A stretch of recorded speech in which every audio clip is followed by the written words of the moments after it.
হিন্দু ধর্মাবলম্বী তাদের পুজোর সময় তারা তাদের পুজো, তাদের অর্চনা, তাদের ধর্মীয় কাজ করবে, সেখানে কোনো মুসলমান কোনো প্রকার বাধা দিতে যাবে না।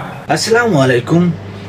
দুর্গা পুজো নিয়ে শেখ আহমদুল্লাহ কি বলছেন সরাসরি তার মুখ থেকে শুনে নেই। ভিডিওটা না টেনে সরাসরি দেখতে থাকুন, অনেক মজাদার ভিডিও। হিন্দু ধর্মাবলম্বী তাদের পুজোর সময় তারা তাদের পুজো, তাদের অর্চনা, তাদের ধর্মীয় কাজ করবে, সেখানে কোনো মুসলমান কোনো প্রকার বাধা দিতে যাবে না, কোনো প্রকার অন্যায় আচরণ করতে যাবে না এবং কাউকে অন্যায় আচরণ করতে দিবেও না, যাতে করে মুসলমানদের কোনো দুর্নাম না হয় সে বিষয়ে মুসলমানরা বরং আরো সচেতন এবং সাবধান থাকবে। অন্য ধর্মাবলম্বীদের সাথে মুসলমানরা একটা সমাজে যখন একই সঙ্গে বসবাস করেন, তাদের প্রতি সদাচরণ করতে, তাদের সাথে ন্যায়নিষ্ঠ আচরণ করতে, তাদের ধর্মীয় কর্মকাণ্ডের স্বাধীনতা দিতে আল্লাহ নিষেধ করেন না, তারা তাদেরটা করবে। কিন্তু মুসলমানের বিশ্বাসের জায়গাটা ক্লিয়ার থাকতে হবে। তাওহীদ এবং শিরকের মধ্যে পার্থক্য পরিষ্কার থাকতে হবে যে তাওহীদ এটা নাজাতের পথ, শিরক এটা ধ্বংসের পথ। আমার ভাই শিরকে লিপ্ত, আমার বোন শিরকে লিপ্ত, আমার সেজন্য কষ্ট লাগবে, খারাপ লাগবে, কিন্তু তার ধর্মীয় স্বাধীনতা তাকে আমি দেব। লা ইকরাহা ফিদ্দীন, কোনো প্রকার অতিরঞ্জন বাড়াবাড়ি বা তার ক্ষতি সাধন করার সুযোগ ইসলাম আমাকে দেয় না, এটা মাথায় রাখতে হবে। আমাদের সমাজে এই ক্ষেত্রে প্রান্তিকতা দেখা দেয়। কিছু মানুষ আছে যারা ধর্মীয় উদারতার নাম দিয়া উদাসীন হয়ে যায়। উদাসীন কি? উদাসীন হলো নিজের বিশ্বাস, নিজের আকীদা, ঈমান এগুলো সব কোরবানি করে একাকার হয়ে যায় পূজায় গিয়ে। আপনাকে পূজা গিয়ে একাকার হতে ইসলাম বলে নাই। আপনার বিশ্বাসটা যদি এত ঠুনকো হয়, নড়বড়ে হয়, তাহলে আপনি মুসলমানই না। মুসলমান হতে হলে আপনি তো জানেন যে শিরক আল্লাহর কাছে সবচেয়ে বড় অপরাধ। তাহলে কেউ শিরকে লিপ্ত, আপনি তার স্বাধীনতার সুযোগ আছে সেই হিসাবে তাকে তারটা করতে দিবেন, কিন্তু আপনি সেখানে নিজে যোগদান করতে পারেন। নবী করিম সাল্লাল্লাহু আলাইহি সাল্লামের পরিষ্কারভাবে নির্দেশনা আছে, মান কাসসারা সাওয়াদা কওমিন ফাহুয়া মিনহুম। যে ব্যক্তি কোন সম্প্রদায়ের মানুষের মাঝে গিয়ে তাদের দল ভারী করে, সংখ্যা বাড়ায়, সেখানে গিয়ে সে তাদের অন্তর্ভুক্ত হয়।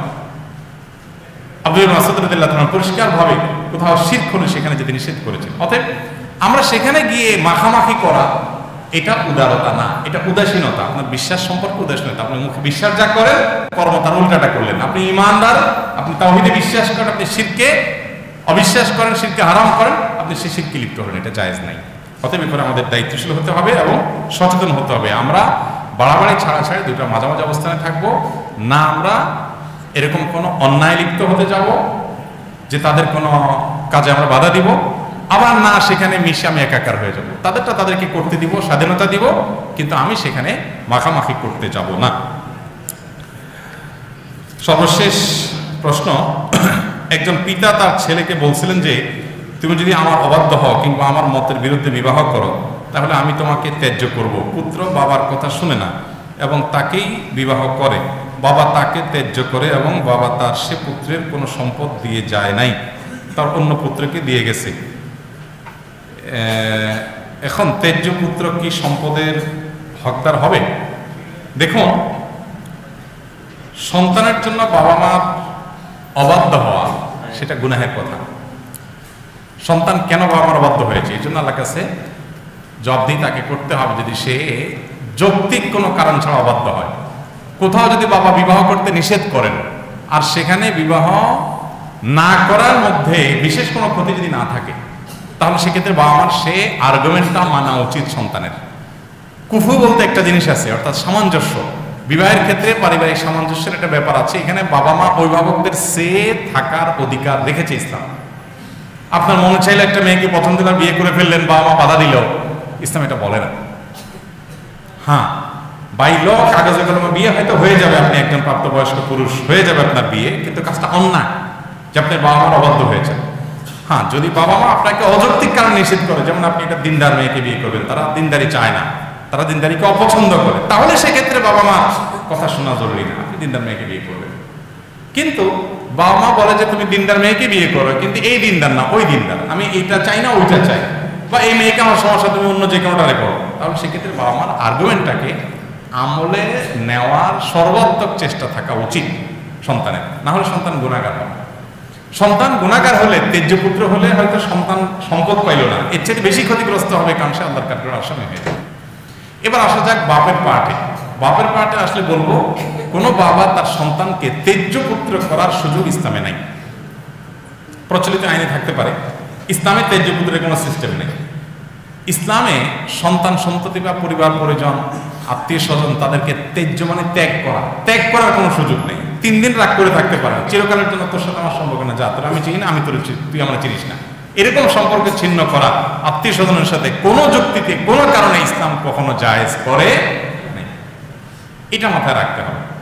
যত বড় অন্যায় করুক না কেন, আমার মনে কষ্ট আছে, আমি অভিমান করে থাকলাম, একটু দূরে থাকলাম, কিন্তু তেজ্য করে দিলাম যে আমার সম্পদের ভাগ পাবে না তুমি, এই অধিকারটা আসলে বাবা মার নাই। যদি তারা করেন সেটা কার্যকর হবে না। সন্তান হিসাবে মুসলমান হয়ে থাকলে হ্যাঁ, যদি সে ইসলাম ত্যাগ করে তাহলে সেক্ষেত্রে বাবা মার সম্পদ তার ভাগ পায় না। যদি মুসলমান থেকে থাকে, অন্য যত অন্যায় করুক না কেন, বাবা মার সম্পদে তার ভাগ থাকবে। যিনি প্রশ্ন করেছেন সম্ভবত তিনি ছেলে বা ছেলের পক্ষের কেউ। তার কাছে আমার প্রশ্ন হলো যে আপনি সম্পদের ভাগ পাবেন কি পাবেন না সেটার জন্য আপনার মাথা ব্যথা হলো, আপনি বাবার অবাধ্য হলেন যে তার জন্য গুনাহগার হবেন কিনা সেটা নিয়ে আপনি প্রশ্ন কেন করেননি? সম্পদের ভাগ না পাইলে লস কতদূর হবে? আপনি বাবা মার অবাধ্য হয়ে যদি গুনাহগার হন তার চাইতে লস তো অনেক বেশি হবে।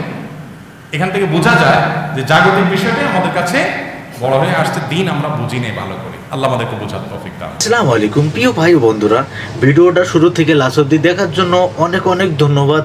আর এইরকম প্রতিনিয়ত এইরকম সুন্দর সুন্দর ভিডিও পাওয়ার জন্য আমাদের চ্যানেলটা সাবস্ক্রাইব করে আমাদের পাশে থাকবেন, আমাদের সাথেও থাকবেন।